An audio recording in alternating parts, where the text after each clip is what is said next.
Ladies and gentlemen, we, the UFL community, we are so back. Ladies and gentlemen, I am Paul Jr. of Kult of Kaw, and this will be my and the other people of Kult of Kaw final power ranking before the UFL season starts on Friday between the Stallions and the Louisville Kings.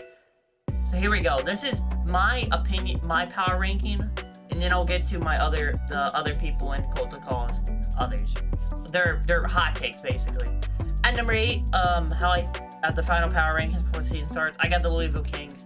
I just don't trust what I've seen from the very little footage from their training camp.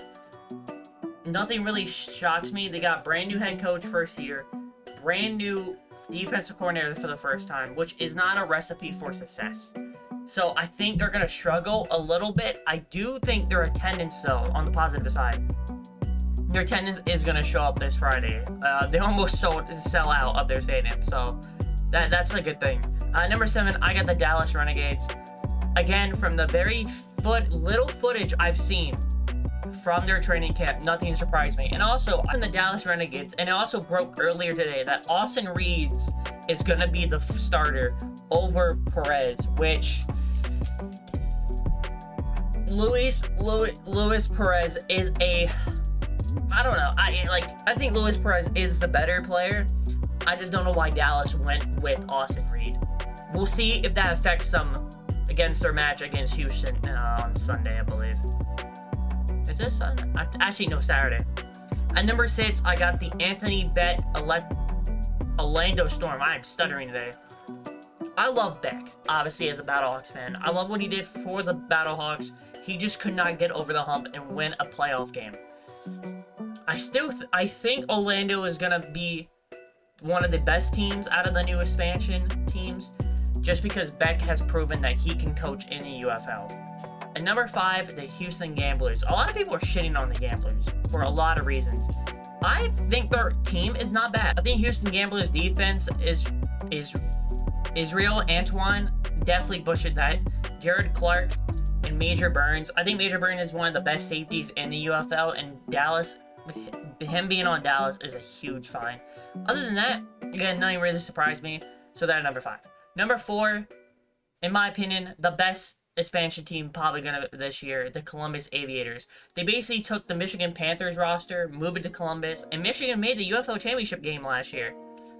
So they already got a lot of good players in Columbus, and I really like their head coach. I really like Ted Ginn Jr. as their head coach, so I think they're going to be the best expansion team in the UFL. And then the final 3, number 3, the Birmingham Stallions, one of the best teams in the UFL and the USFL over the last 6 years. I still think the Stallions team still have that with AJ McCarron as their head coach. Their roster is phenomenal. I still think they will be competing for a UFL championship, and they probably may make the UFL championship game. Now the fans, on the other hand, y'all gotta show up so they don't move. Number 2, I got my St. Louis Battlehawks. I think Ricky Pearl, hopefully I'm pronouncing his name right.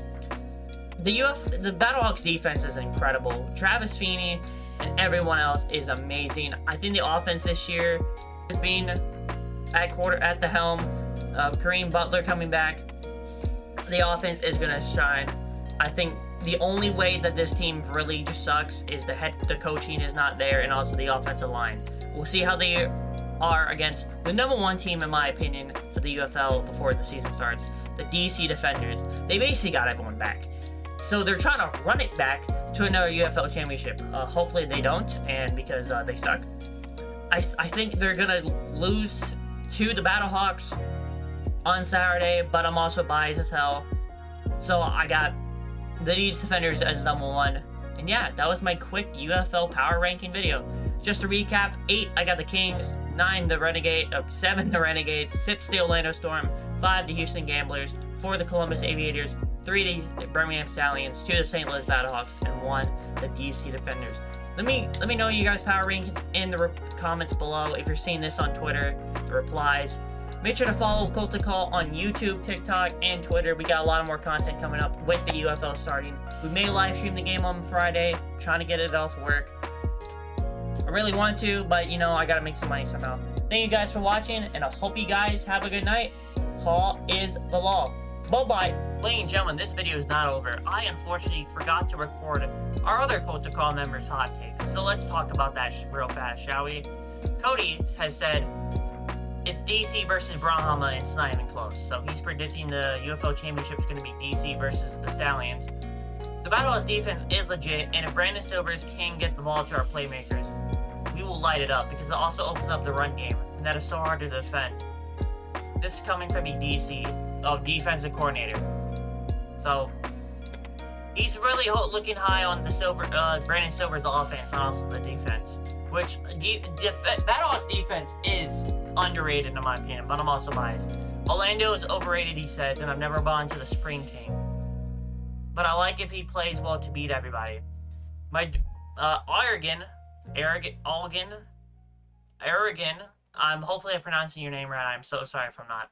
My prediction is that Louisville does not make the playoffs. That's a pretty solid prediction. I don't have them making the playoffs either. I have the Aviators making the playoffs out of all the 3 expansion teams. Yeah, that is their hot takes. So this video is now officially over. Watch the UFL. Starts Friday.